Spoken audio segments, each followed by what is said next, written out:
think one of the things that the sexual revolution did was to try to say that men and women are the same. And I believe that we actually aren't, that we are quite fundamentally different. And part of that is because of emotions, part of that is because of our basic physiology, our strength, and our vulnerability.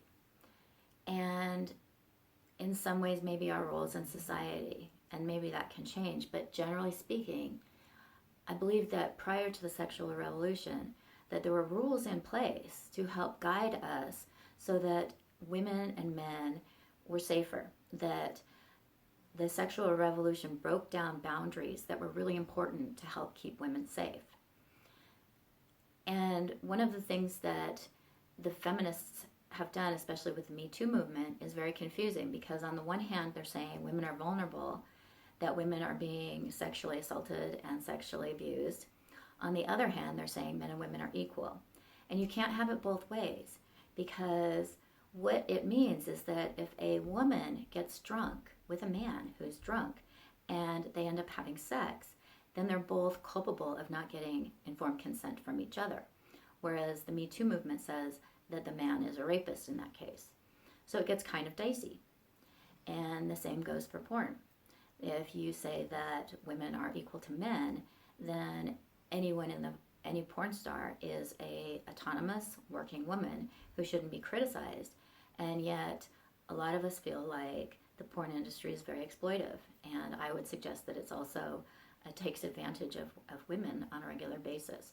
And so there's this sort of interplay between feminists who want to say that women are equal, at the same time wanting to say no, they're victims of male violence, at the same time saying men are responsible in the case when both people are drunk, at the same time saying we don't need these boundaries that keep us safe, at the same time saying men should restrain from having sex with a woman if she's not able to give consent, at the same time telling women that they should be able to do whatever they want and not have to worry about sexual assault. So it gets very confusing.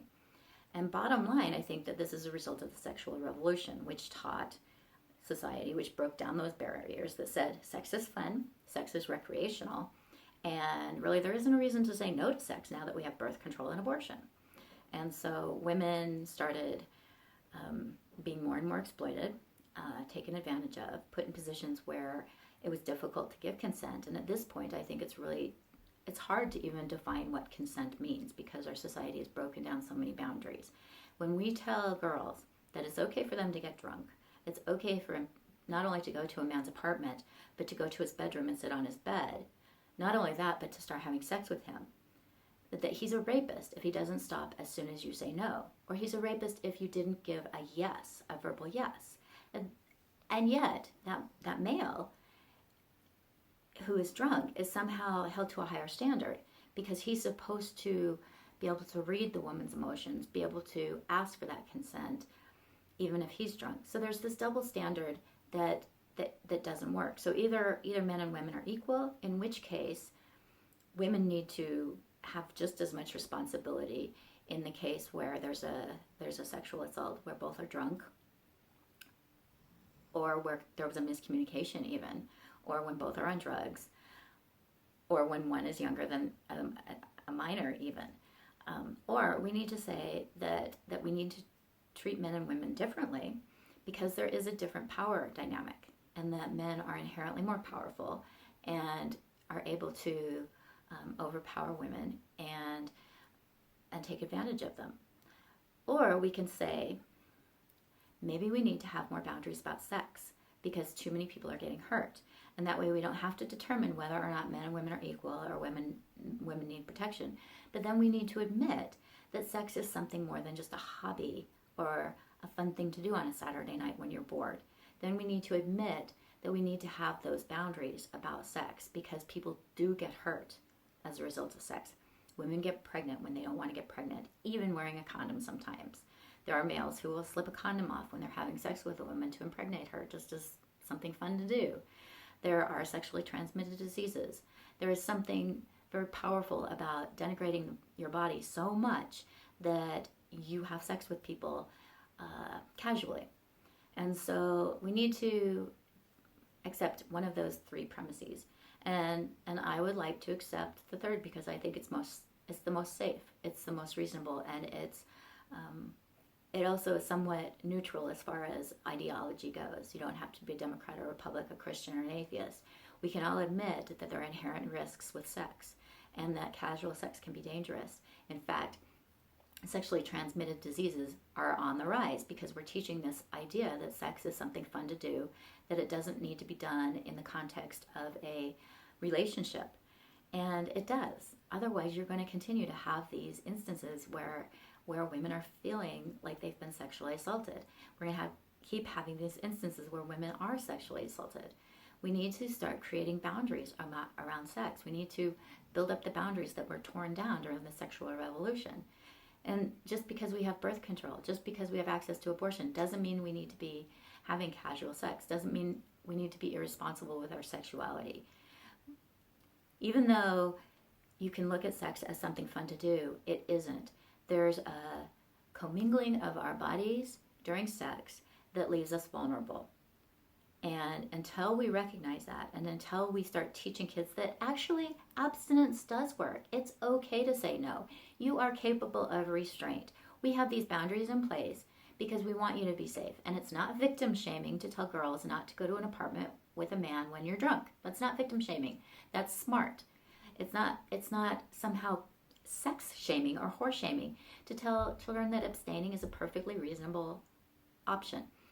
And in fact, the best option until you're in a relationship and until you're ready to have that kind of trust. So I think that we need to accept one of those three premises, and I have a feeling that there are going to be feminists who are going to freak out and say, of course, we're the same as men, so they're not going to want that option. We're going to have people who freak out and say, oh, there's no way we want to say that women are somehow different from men, and so we're not going to go down that road. But I think if we all agree that science and research is valid, we can agree that an increase in sexually transmitted diseases isn't good. We can agree that getting on an antiviral medication like PrEP, which allows you to have unprotected casual sex, isn't good. That's an antiviral. We don't want children and adults taking this for years and years and years. We can all agree that abortion, even regardless of how you feel about choice, is hard. It's an emotionally taxing and physically taxing thing. So there's really no justification for casual sex other than we want to do it. And in society, I want to do it isn't really valid when people are being hurt. And more young women are experiencing sexual assault because we've broken down those boundaries. And more men are feeling vulnerable to being accused of sexual assault because we've broken down those boundaries.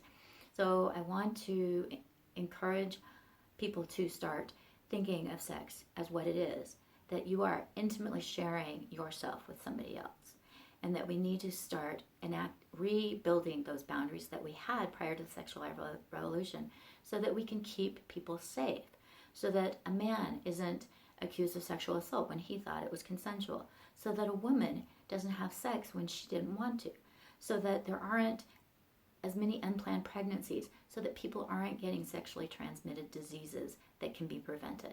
Because all I heard growing up from my liberal parents was that abstinence doesn't work. And that's just not true. It's just not true. And if you tell people abstinence doesn't work, then they're going to believe it. But if you tell people that they can abstain from doing something that's harmful to themselves, guess what? They can do it. There are people who quit smoking all the time. And quitting smoking is incredibly difficult. But it can be done. People quit opioids all the time. It's incredibly difficult, but they do it. So we are capable of doing these difficult things.